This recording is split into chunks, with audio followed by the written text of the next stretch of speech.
경주의 공기는 한국의 고대 심장, 2023년 11월 20일 아침에 희미한 한기를 품고 있었다.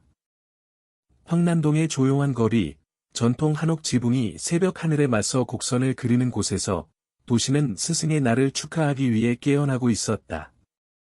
감사의 날, 학생들이 멘토에게 전달하는 꽃과 손편지의 날, 감나무와 돌담 사이에 자리 잡은 존경받는 기관인 경주고등학교 캠퍼스는 기대감으로 윙윙거렸다.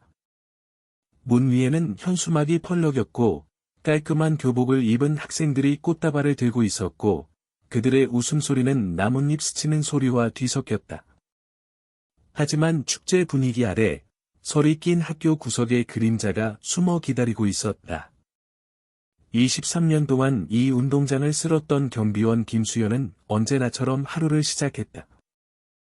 그의 빗자루는 마당의 포장돌에 리드미컬하게 긁히고 있었다. 62살의 수연은 학교에 고정된 존재였고 그의 풍화된 얼굴은 본관 옆 오래된 참나무처럼 익숙했다. 그는 일상에서 위안을 찾는 사람의 꾸준한 걸음걸이로 움직였고 그의 숨은 일은 공기 속에서 안개가 되었다. 이슬과 낙엽 냄새는 날카로웠고 안정감을 주었지만 그가 체육관 쪽으로 모퉁이를 돌았을 때 이상한 냄새가 그를 멈추게 했다. 그것은 낙엽 타는 흙냄새가 아니라 더 거친 무언가, 아마도 종이나 플라스틱, 서둘러 태운 것 같은 냄새였다. 대추나무의 마디 굵은 가지 아래 제 더미가 연기를 피우고 있었고 희미한 연기가 위로 솟아오르고 있었다. 수연은 눈살을 찌푸렸다. 그의 빗자루가 멈췄다. 학생들은 때때로 여기서 담배를 피우거나 폭죽을 터뜨렸지만 이것은 달랐다. 쟤는 빽빽했고 겹겹이 쌓여 있었고 마치 누군가 문서 더미를 태운 것 같았다. 그는 더 가까이 다가갔다.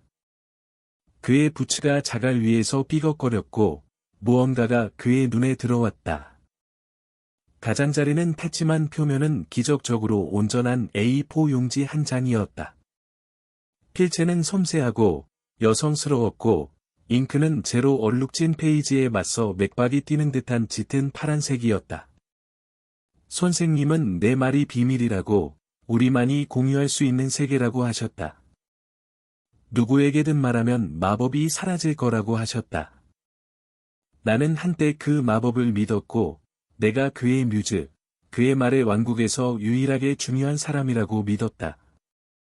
하지만 이제 나는 그 마법이 황금 세 장이 아니라 창살 없는 감옥이라는 것을 안다.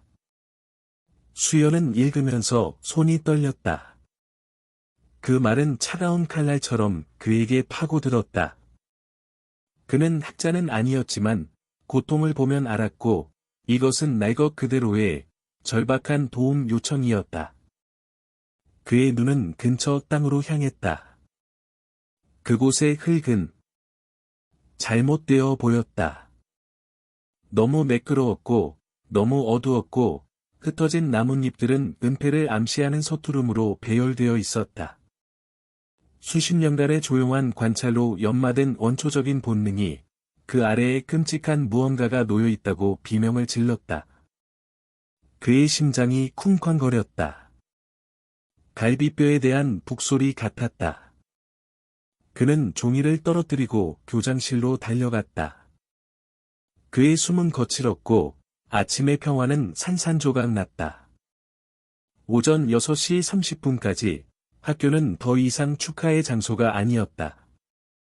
경찰차가 입구에 줄지어 있었고 그 빨간 불빛이 안개를 뚫고 있었다. 스승의 날 행사를 위해 모인 학생들과 교사들은 창백한 얼굴로 옹성거렸다. 체육관 뒤 지역은 노란 테이프로 봉쇄되어 있었고 호기심에 대한 뚜렷한 장벽이었다. 경주경찰서 강력반장인 이동욱 대령은 현장 중앙에 서 있었다. 그의 풍화된 얼굴은 읽을 수 없었다. 54살의 동욱은 말이 적은 남자였고 그의 날카로운 눈과 신중한 움직임은 어떤 연설보다 더 크게 말했다. 그는 장갑 낀 손에 탄 종이를 들고 다시 읽었다.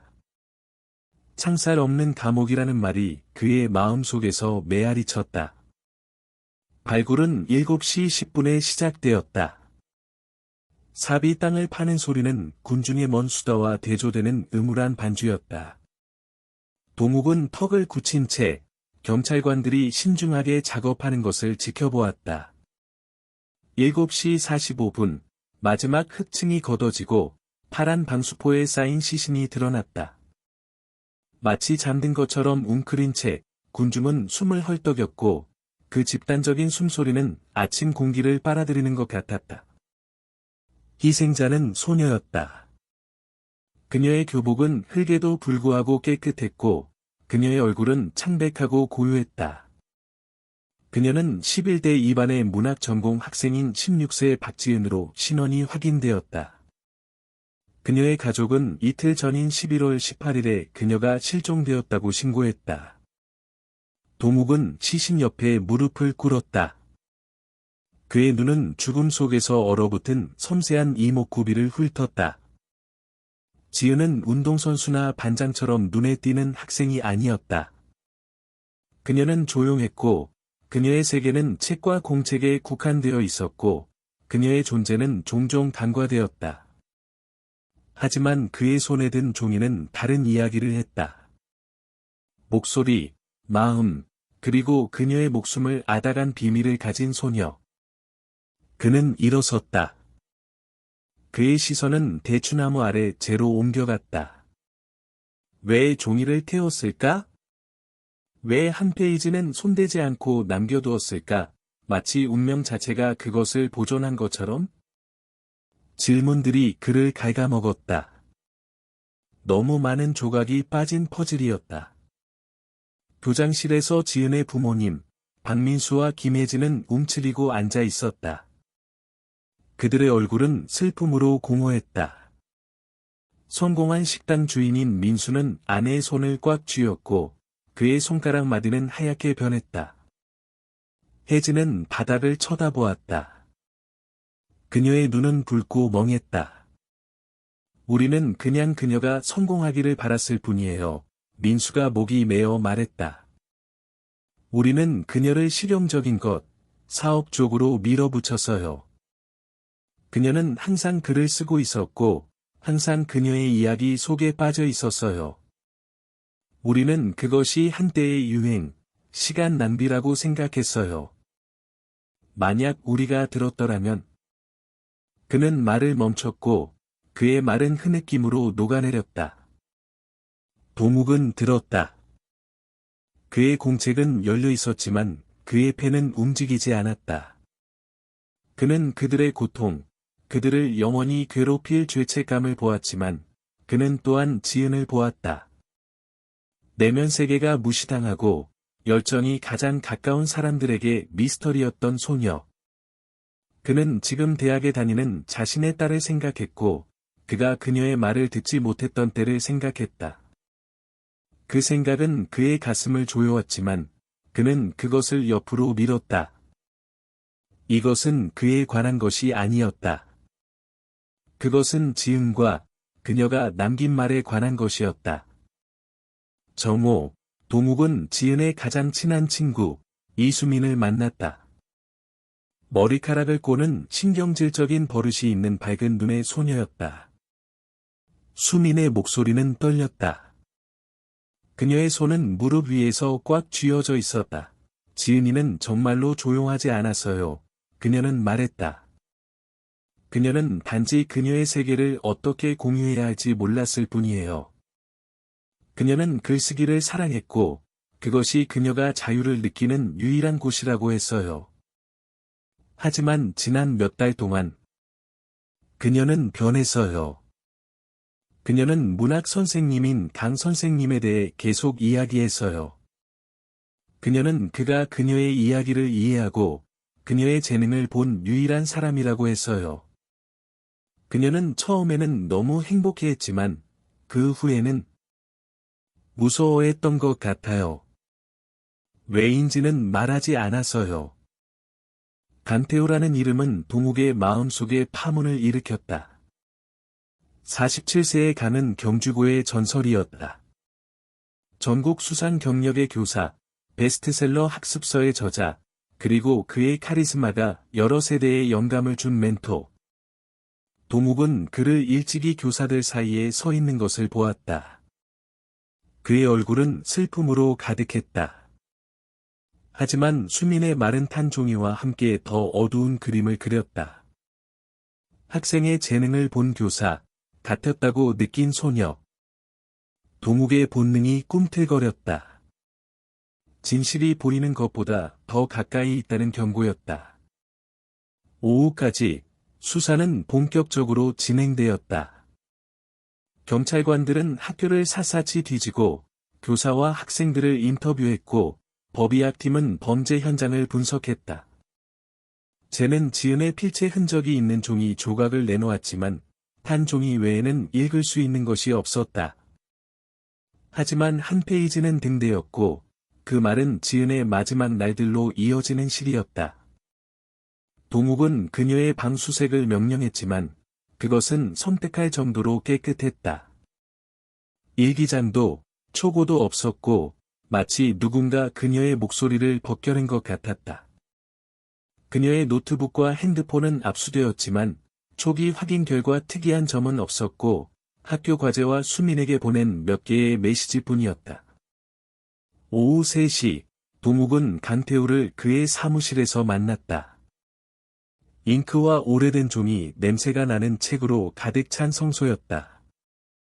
강은 침착했고 그의 희끗희끗한 머리는 깔끔하게 빗겨져 있었고 그의 눈은 붉었지만 꾸준했다.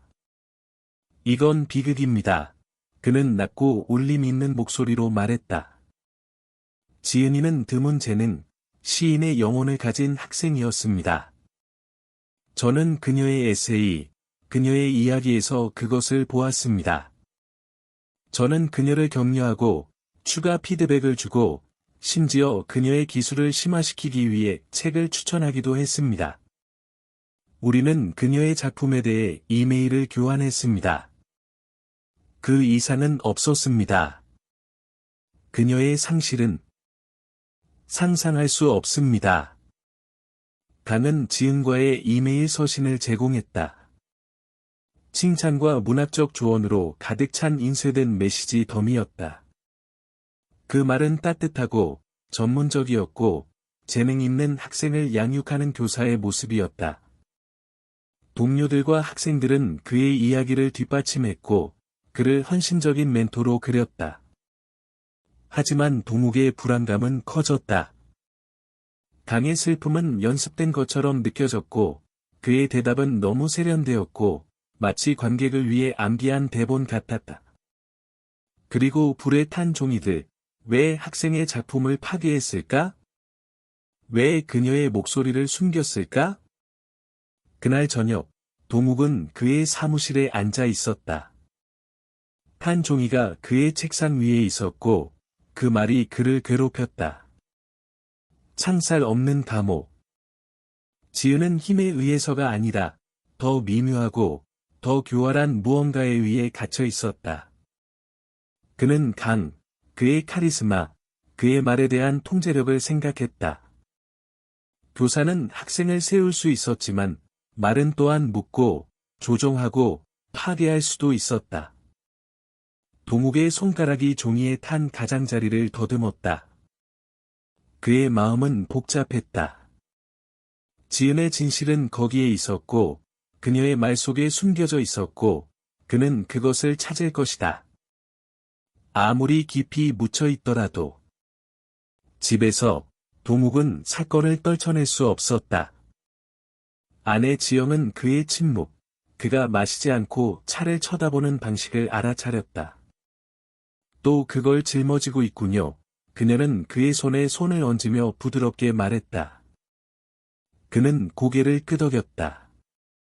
지은의 말의 무게, 그녀의 필체의 두려움을 설명할 수 없었다. 그는 자신의 딸, 아이들이 교사에게 두는 신뢰, 그리고 그것을 산산조각 낼 수 있는 배신을 생각했다. 사건은 단지 정의에 관한 것이 아니었다.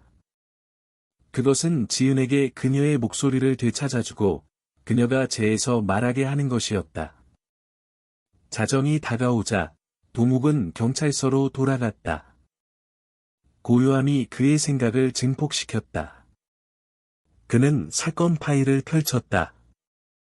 지은의 종이가 중앙에 있었다. 수사는 그녀의 온라인 활동부터 그녀의 희박한 사회적 관계까지 단서를 쫓으며 광범위하게 진행되었지만 도묵의 직감은 답이 더 가까이 있다고 말했다.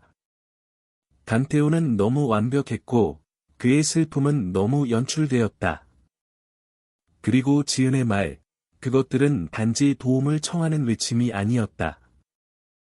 그것들은 무기였고 그녀가 포획자에 맞서 휘두른 이야기였다. 도묵은 그 이야기의 나머지를 찾고 지은의 목소리가 그녀를 침묵시킨 세 장을 부수게 하겠다고 맹세했다. 지은의 발견 이후 며칠 동안 경주의 안개는 더욱 짙어졌고 마치 도시 자체가 비밀을 감추고 있는 것 같았다. 한때 스승의 날 축하 행사로 활기찼던 경주고등학교는 이제 텅 빈 껍데기처럼 느껴졌고 복도는 속삭이는 소문과 외면하는 시선으로 무거웠다.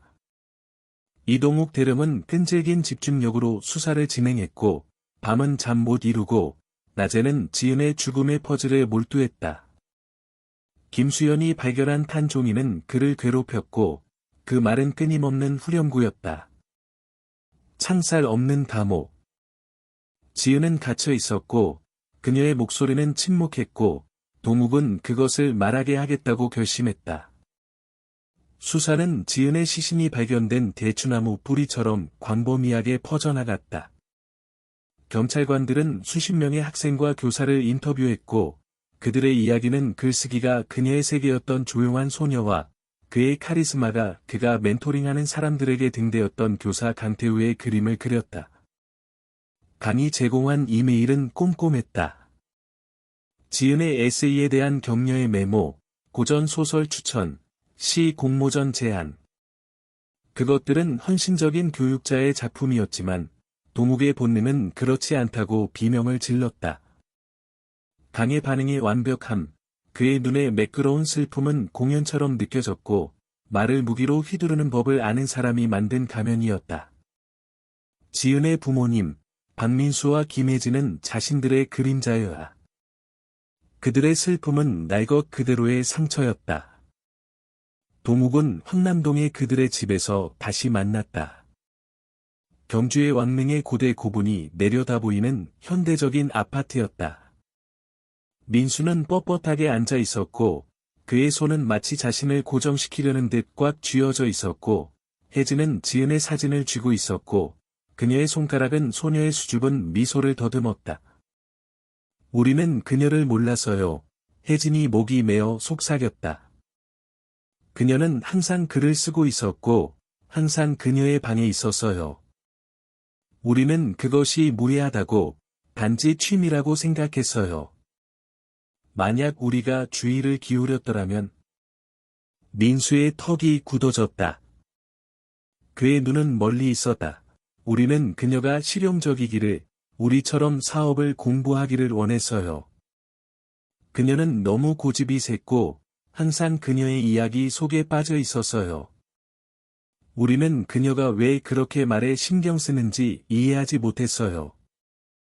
도묵은 마음이 무겁게 들었다. 그는 그들의 죄책감, 그것이 아버지로서의 자신의 후회와 닮아있는 방식을 보았다. 그는 항상 딸 민경을, 그녀의 예술가가 되겠다는 꿈이 그녀의 스케치, 날 것 그대로의 감정으로 살아있는 것을 볼 때까지는 경솔해 보였던 것을 항상 이해하지는 못했다. 지은의 부모님은 그녀의 세계를 보지 못했고, 이제는 너무 늦었다. 하지만 그녀의 말, 그 한 페이지는 그녀의 영혼으로 들어가는 창문이었고, 도묵은 그것을 더 넓게 열겠다고 맹세했다. 경찰서에서 수사는 벽에 부딪혔다. 지은의 방은 깨끗하게 청소되었고, 그녀의 공책과 초고는 사라졌고, 그녀의 노트북과 핸드폰은 평범한 학교 과제만을 내놓았다. 대추나무 아래에 재는 그녀의 필체 흔적이 있는 종이 조각을 내놓았지만, 탄 종이 외에는 읽을 수 있는 것이 없었다. 도묵의 팀은 수민의 증언에서 단서를 쫓았고, 강이 언급한 친구, 그녀가 문학 포럼에서 만났다는 누군가를 찾기 위해 지은의 희박한 온라인 존재를 샅샅이 뒤졌다. 하지만 수색은 아무데도 이르지 못했다. 그녀의 계정은 비활성화되어 있었고, 그녀의 디지털 발자국은 그녀의 삶처럼 조용했다. 11월 22일, 동욱은 해가 지면서 경주고로 돌아갔고, 마당을 가로지르는 긴 그림자를 드리웠다. 그는 대추나무 옆에 섰다. 범죄 현장은 이제 정리되었지만 여전히 지은의 존재로 무거웠다. 그녀의 시신이 발견된 땅은 매끄러웠고, 나뭇잎은 의도를 비명 지르는 고의성으로 흩어져 있었다. 그는 근처에서 희미한 타이어 자국을 알아차렸고, 젖은 땅 위에는 거의 보이지 않았고, 깊고 넓은 단 하나의 발자국은 남자의 신발을 암시했다. 살인자는 조심스러웠지만 완벽하지는 않았고, 그들의 서두름은 그들의 외관에 균열을 남겼다. 강태우의 사무실로 돌아와 동욱은 두 번째 인터뷰를 진행했다. 강은 이전처럼 침착했고, 그의 책상은 문학의 성소였다. 책은 깔끔하게 쌓여 있었고, 교육부에서 받은 액자상이 벽에 빛나고 있었다. 모든 것을 말씀드렸습니다. 강은 부드럽고, 거의 슬픈 목소리로 말했다. 지은이는 특별했고, 재능 있는 학생이었습니다. 저는 그녀에게 글을 쓰도록, 그녀의 작품을 공유하도록 격려했습니다. 저는 심지어 그녀에게 전국 대회에 참가하라고 제안하기도 했습니다. 그녀의 상실은 우리 모두에게 상처입니다. 동욱은 중립적인 표정으로 고개를 끄덕였지만 그의 마음은 모든 세부 사항을 기록했다. 강의 손이 결코 안절부절 못하지 않고 접혀있는 방식, 그의 눈이 결코 휙휙 움직이지 않고 꾸준히 유지되는 방식. 그녀가 온라인에서 만난 친구에 대해 언급하셨죠. 동욱이 말했다.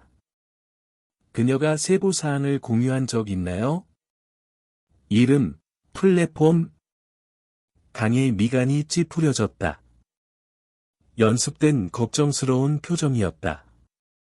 그녀는 포럼, 젊은 작가들에 대한 무언가를 언급했습니다. 저는 그녀에게 조심하라고 경고했습니다. 온라인 공간은 그녀 나이의 사람에게는 위험할 수 있습니다. 제가 그녀를 더 압박했더라면 좋았을 텐데요. 대답은 부드럽고 회피적이었고 동욱의 불안감은 커졌다. 강은 서사를 이끌고 있었고 그들을 유령 용의자 쪽으로 가리키고 있었다. 하지만 탄종이는 다른 이야기를 했다. 통제와 두려움의 이야기, 무작위 온라인 낯선 사람이 아니라.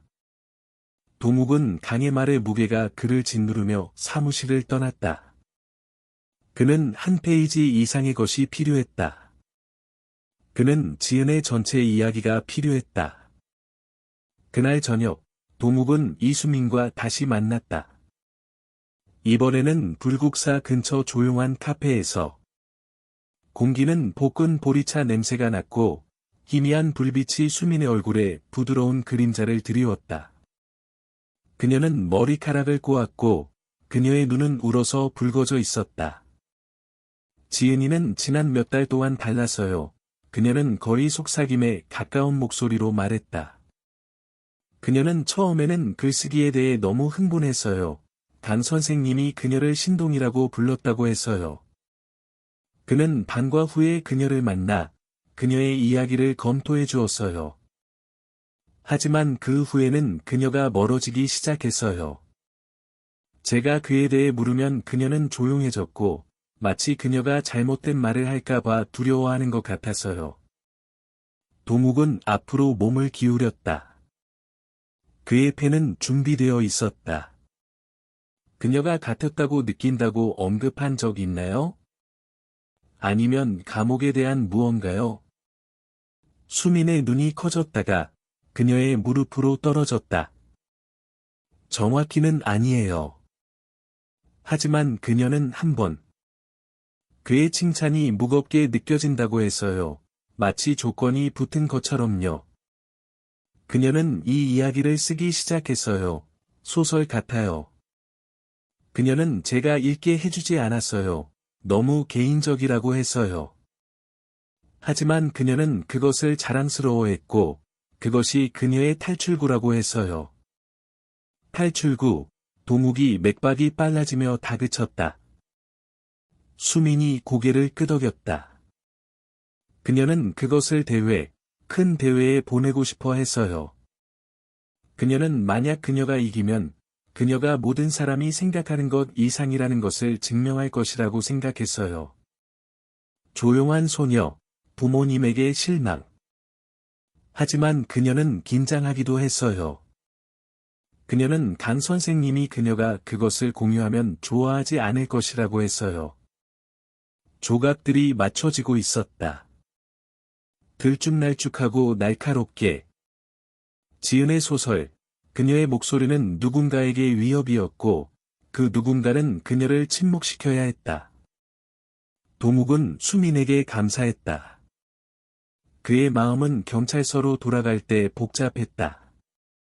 불에 탄 종이, 깨끗한 방, 강에 세련된 슬픔, 그것은 모두 지은의 말을 지우기 위해 필사적인 남자를 가리켰다.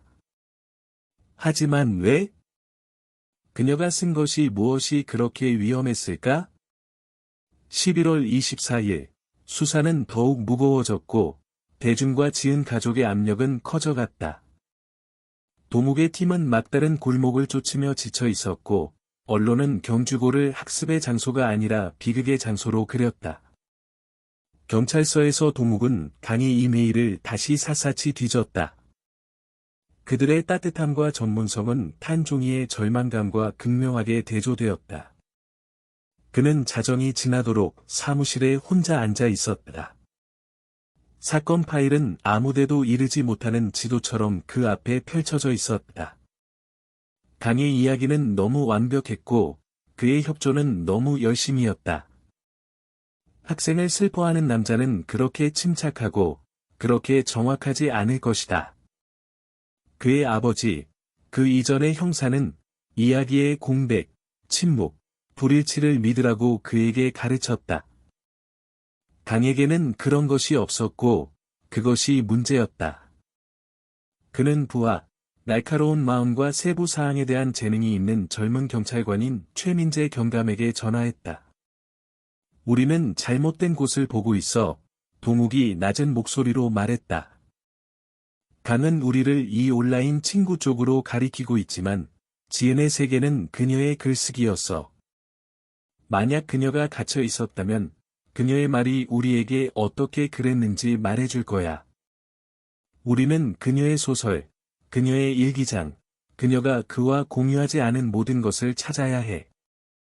최 경감이 미간을 찌푸리며 고개를 끄덕였다. 그녀의 방은 너무 깨끗했어요. 누군가 우리보다 먼저 거기에 갔어요. 하지만 그녀는 작가였어요, 서장님. 그런 아이들은 종이에만 물건을 보관하지 않아요. 만약 그녀가 어딘가에 그녀의 작품을 백업했다면요? 그 아이디어는 어둠 속의 불꽃이었다. 동욱의 마음이 빨라졌다. 그녀의 말 속에서 살았던 소녀 지은은 그것들을 보호했을 것이다. 그는 그녀의 디지털 생활에 대한 더 깊은 조사를 명령했고, 구글 드라이브나 네이버 마이박스와 같은 클라우드 서비스에 초점을 맞췄다. 그것은 먼 길이었지만, 그들이 가진 전부였다. 팀이 밤새도록 일하는 동안, 동욱은 탄 종이로 돌아가 다시 읽었다. 창살 없는 감옥. 그는 지은이 그 말을 쓰는 것을 상상했다. 그녀의 펜이 떨리고, 그녀의 마음은 경외감과 두려움 사이에서 찢어졌다. 그녀는 강을 믿었고, 그의 칭찬을 믿었지만, 그것에 의해 같았다. 그 생각은 동욱의 속을 뒤틀었고, 분노와 슬픔이 뒤섞였다. 돌파구는 11월 26일, 경찰서에서의 늦은 밤 회의 중에 찾아왔다. 조용한 태도의 기술 전문가인 박지훈 경위가 말하기 전에 망설였다. 서장님, 저희는 지은의 기기들을 보고 있었지만, 만약 그녀가 클라우드를 사용했다면요? 그녀 나이의 아이들, 특히 작가들은 모든 것을 온라인에 저장합니다. 구글 드라이브, 드롭박스, 그런 곳들이요. 만약 그녀가 강에게서 무언가를 숨기고 있었다면 그녀는 거기에 보관했을 겁니다. 동욱의 맥박이 빨라졌다. 그녀의 부모님에게서 그녀의 계정 정보를 받아와. 만약 영장이 필요하다면 내가 처리할게. 요청은 구글에 보내졌고 기다림은 고통스러웠다. 11월 27일 오후까지 응답이 도착했다. 지은의 구글 드라이브에 대한 로그인.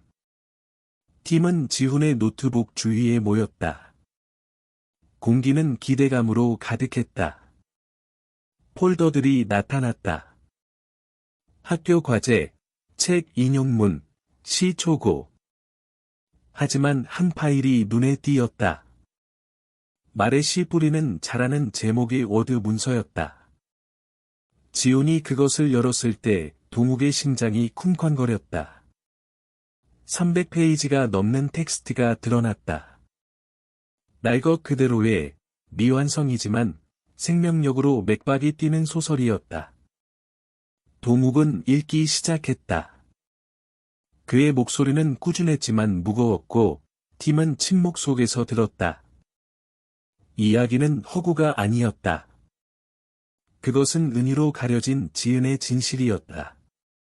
주인공, 하늘이라는 이름의 소녀는 글쓰기에 집착하는 조용한 학생이었고, 카리스마 있는 교사, 말의 씨 뿌리는 자해 위에 발견되었다.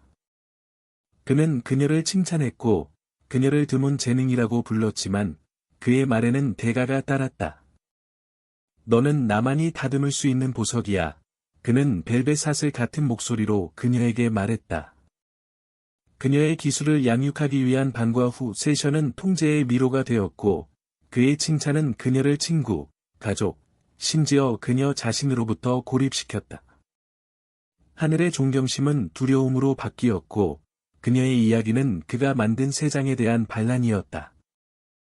지은이 사라지기 몇 시간 전인 11월 17일 오후 9시 58분에 저장된 마지막 장은 선언이었다. 하늘은 그녀의 소설을 대회에 제출하고, 그녀의 목소리가 치솟게 하고, 비록 그것이 씨 뿌리는 자를 화나게 하더라도 그렇게 할 계획이었다. 나는 날아야 해. 그녀는 썼다. 그렇지 않으면 나는 결코 자유로워질 수 없어. 동욱의 목소리가 마지막 줄을 읽을 때 갈라졌고, 방은 노트북의 윙윙거리는 소리를 제외하고는 조용했다. 지은은 그들에게 그녀의 진실, 말로 벼려낸 무기를 남겼고, 그것은 직접적으로 강태우를 가리켰다. 동욱은 가슴속 폭풍에도 불구하고 꾸준한 손으로 노트북을 닫았다. 그는 그의 팀을 보았다. 그들의 얼굴은 경외감과 분노가 뒤섞여 있었다. 우리는 그녀의 목소리를 가지고 있어. 그는 말했다. 이제 그를 무너뜨리자. 계획은 세워졌다. 이번에는 소설의 증거로 강에 대한 두 번째 소환. 동욱은 그것이 쉽지 않을 것이라는 것을 알았다. 강은 영리했고 그의 외관은 거의 완벽했다. 하지만 지은의 말은 부인할 수 없었고 그의 거짓말을 뚫는 등대였다. 팀이 준비하는 동안 동욱은 지은, 그녀의 용기, 그녀의 반항을 생각했다. 그녀는 그녀가 가진 유일한 무기로 그녀의 세상과 싸웠고, 이제 그것을 휘두르는 것은 그의 차례였다. 그는 밖으로 나섰다. 경주의 밤은 그의 피부에 시원했고, 고대 도시 위 별들은 밝았다. 사건은 끝나지 않았지만, 진실은 더 가까워졌고, 소녀의 말에 날개에 실려 있었다. 동욱은 지은, 그녀의 가족, 그리고 그녀의 목소리가 요구하는 정의를 위해 그것을 끝까지 보겠다고 맹세했다. 2023년 12월 3일 아침, 경주경찰서는 형광등 불빛과 불안한 에너지의 요새였다. 밖에서는 도시가 겨울을 대비하고 있었고, 공기는 눈의 약속으로 날카로웠지만, 안에서는 이동욱 대령이 다른 종류의 한기, 기대감, 진실의 가장자리에 서 있는 것에서 태어난 한기를 느꼈다. 지은의 소설 말의 씨 뿌리는 자의 발견은 수사를 바꾸었고, 그 페이지들은 그녀의 살인자의 마음으로 가는 지도였다. 동욱은 그의 책상에 앉아 있었고, 인쇄된 원고는 그 앞에 있었고, 그 말은 잊히지 않는 합창이었다. 나는 날아야 해. 그렇지 않으면 나는 결코 자유로워질 수 없어. 오늘, 그는 강태우를 슬퍼하는 교사로서가 아니라, 그의 신중하게 만들어진 가면이 곧 깨질 용의자로서 마주할 것이었다. 경찰서는 조용한 목적으로 윙윙거렸다. 최민재 경감은 팀을 조율했고, 그의 평소의 침착함은 팽팽한 집중력으로 바뀌었다. 지은의 구글 드라이브를 발견한 기술 전문가인 박지훈 경위는 소설의 메타데이터를 검토하여 그것이 조작되지 않았음을 확인하고 있었다. 증거는 확실했지만, 강은 평범한 용의자가 아니었다. 경주고에 존경받는 문학교사로서의 그의 명성, 그의 전국적인 수상, 그의 세련된 카리스마, 모든 것이 가본이었고, 의심을 피했다. 동욱은 이 신문이 힘이 아니라 말의 싸움이 될 것이라는 것을 알았고, 그는 준비가 되어 있었다. 오전 9시, 강태우는 신문실에 들어섰다. 그의 자세는 언제나처럼 침착했다. 그는 맞춤 블레이저를 입었고, 그의 희끗희끗한 머리는 뒤로 쓸어 넘겼고, 그의 눈은 동욱이 첫 만남에서 보았던 것과 같은 슬픈 빛을 띠고 있었다. 하지만 이제 동욱은 균열을 보았다. 강의 턱이 약간의 긴장, 그의 손가락이 솜의 가장자리를 스치는 방식. 방은 황량했고, 그 회색 벽과 단 하나의 테이블은 강의 책으로 가득 찬 사무실과 대조되었고, 그의 무대를 벗겨냈다. 좋은 아침입니다. 대령님, 강이 부드럽지만 조심스러운 목소리로 말했다. 새로운 것을 찾으셨나요? 지은이를 위한 정의를 기도하고 있었습니다. 동욱은 즉시 응답하지 않았다. 그는 원고를 테이블 위에 놓았다. 그 제목, 말의 씨 뿌리는 자는 표지 페이지에 뚜렷했다. 강의 눈이 그것을 힐끗 보았고, 그의 미소가 돌아오기 전에 그의 얼굴에 덧없는 그림자가 드리워졌다. 이게 뭐죠? 그는 호기심 어린, 거의 관대한 어조로 물었다. 동욱은 앞으로 몸을 기울였다. 그의 목소리는 낮고 꾸준했다. 지은이의 소설입니다. 그녀가 죽기 전에 썼어요. 꽤 대단한 이야기예요. 강 선생님. 하늘이라는 이름의 소녀와 자신을 그녀의 멘토라고 불렀던 교사에 대한 이야기요. 그녀를 세워주고 그리고 나서 그녀를 가둔 교사요. 강의 미소가 흔들렸지만 그는 재빨리 평정을 되찾았다. 그의 손은 무릎 위에서 깔끔하게 접혀 있었다. 지은이는 재능이 있었어요. 저는 그녀에게 소설을 쓰도록 격려했습니다. 그녀가 비록 상상력이 풍부하더라도 무언가를 남겨서 기쁩니다. 상상력이 풍부하다고요. 동욱의 목소리는 칼날이었고 날카롭고 의도적이었다. 그는 원고를 열고 큰 소리로 읽기 시작했다. 그의 어조는 굽히지 않았다. 말의 씨 뿌리는 자는 내가 그만이 다듬을 수 있는 보석이라고 말했다. 그는 내 부모님, 내 친구들, 그들은 나를 이해하기에는 너무 평범하다고 말했다. 하지만 그의 칭찬은 무거웠고 실크로 위장한 사슬 같았다. 그는 잠시 멈췄다. 그의 눈이 강의 눈을 똑바로 쳐다보았다. 이거 익숙하게 들리나요, 강 선생님? 강의 침착함은 유지되었지만 그의 손가락이 꽉 쥐어졌다. 희미한 떨림이 그를 배신했다. 소설입니다. 대령님. 지은이는 생생한 상상력을 가지고 있었습니다. 그녀가 우리 수업에서 영감을 얻었다는 것이 기쁘지만 당신은 너무 깊이 읽고 있습니다. 동욱은 움찔하지 않았다. 그는 나중에 장으로 돌아섰다. 그의 목소리는 지은의 말의 무게로 높아졌다. 시 뿌리는 자의 수업은 더 이상 글쓰기에 관한 것이 아니었다. 그것은 통제에 관한 것이었다. 그는 모든 생각, 모든 말이 그에게 속하기를 원했다.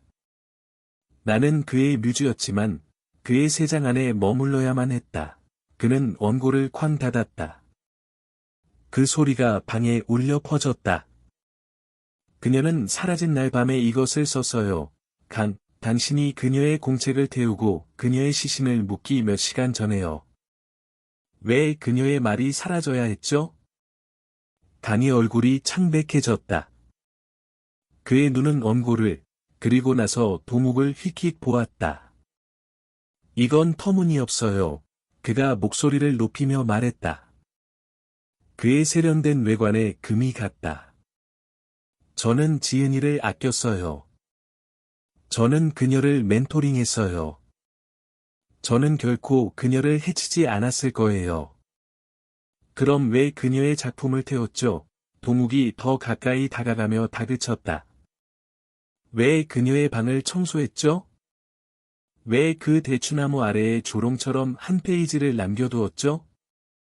당신은 그녀를 죽인 것뿐만 아니라 그녀의 목소리를 지우려고 했어요. 강의 숨이 멎었다. 그의 손이 주먹으로 쥐어졌다. 잠시 동안 도묵은 그가 무너질 것이라고 생각했지만 강은 자세를 바로잡았다. 그의 목소리는 차가웠다. 증거가 없어요, 대령님. 이야기는 증거가 아니에요. 저는 교사이지 괴물이 아닙니다. 도묵은 움찔하지 않고 그의 시선을 마주했다. 지은이의 목소리는 충분한 증거입니다. 그녀는 당신을 지목했어요. 그렇게 많은 말로는 아니지만 모든 줄에서요. 당신은 당신의 칭찬으로 세 장을 만들었고 그녀가 날려고 했을 때 당신은 그녀를 막았어요. 방이 조용해졌다. 공기는 긴장으로 가득했다. 강의 눈이 타올랐다. 죄책감이 아니라 더 어두운 무언가, 상처받은 자존심, 폭로에 대한 분노로. 그리고 댐이 무너지는 것처럼 그는 터졌다. 그녀가 나를 배신해서 그가 날 것 그대로의 알아볼 수 없는 목소리로 소리쳤다. 나는 그녀에게 모든 것을 주었어. 내 시간, 내 지식, 내 비전. 내가 그녀를 그렇게 만들었어. 그리고 그녀는 그것을 나에게 돌려 나를 망치기 위해 그 오물을 썼어. 도묵의 심장이 내려앉았다. 승리감이 아니라 슬픔으로. 강의 자백이 쏟아져 나왔다. 자아와 분노의 급류였다. 그는 11월 17일 지은을 만났고 그녀가 그녀의 소설을 전국 대회에 보낼 것이라고 말했을 때를 인정했다. 그녀는 그녀의 목소리가 들리기를, 그녀의 진실이 알려지기를 원했다. 공황 상태에서 폭로를 두려워한 강은 분노의 발작으로 그녀를 목 졸라 죽이고 체육관 뒤에 그녀를 묻었다. 그는 그녀의 방으로 돌아가 그녀의 공책을 가져가 태웠고 그녀의 반란을 지웠다고 생각했다. 하지만 그는 클라우드, 죽기를 거부한 지은의 말의 디지털 메아리에 대해 알지 못했다. 자백은 거의 2시간 동안 지속되었고 모든 말은 강에 관해 못이었다. 도묵은 무표정한 얼굴로 들었지만 안에서는 지은의 용기, 조종에 대한 그녀의 반항의 무게를 느꼈다. 강이 마침내 패배하여 주저앉았을 때 도묵은 원고를 손에 들고 일어섰다.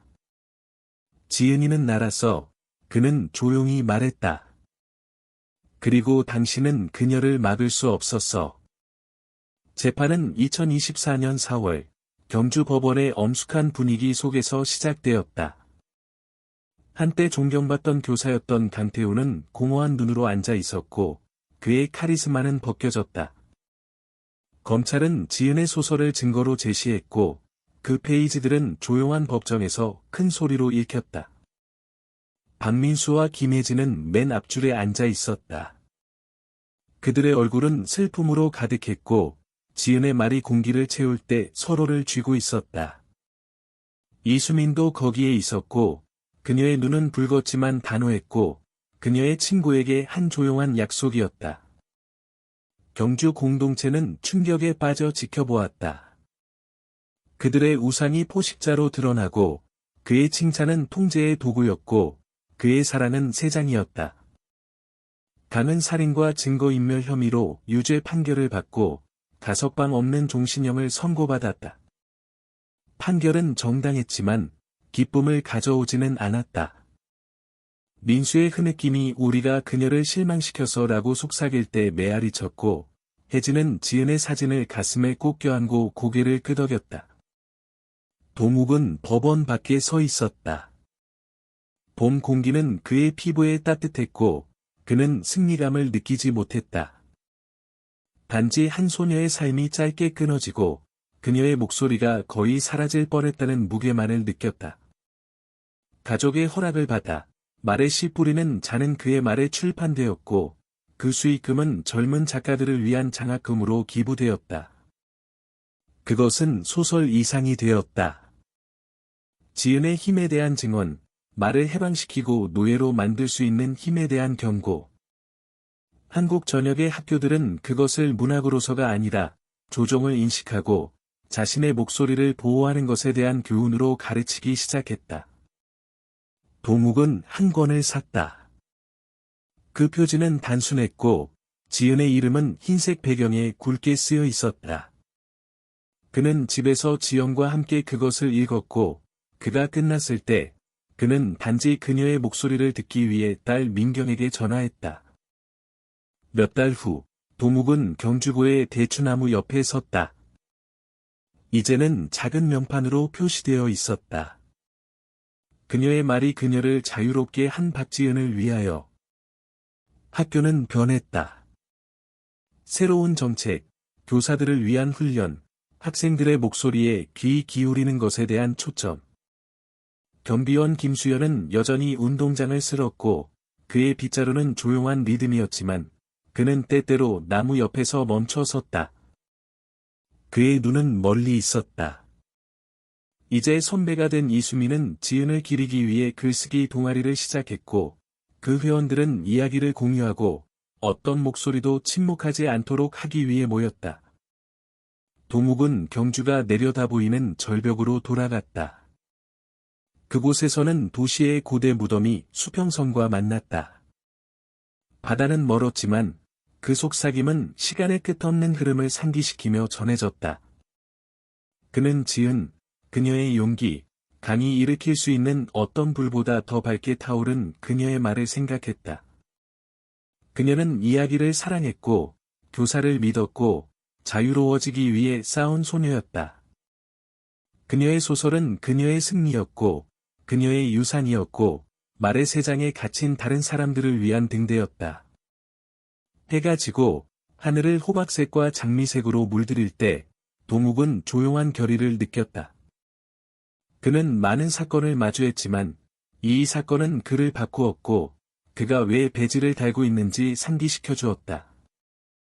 지은의 목소리는 그녀뿐만 아니라, 들어야 할 모든 아이들을 위해 이겼다. 그는 도시로 돌아섰다. 그녀의 말의 무게는 길잡이였고, 황혼 속으로 걸어 들어갔다. 다음 싸움을 위해 준비가 되어 있었다.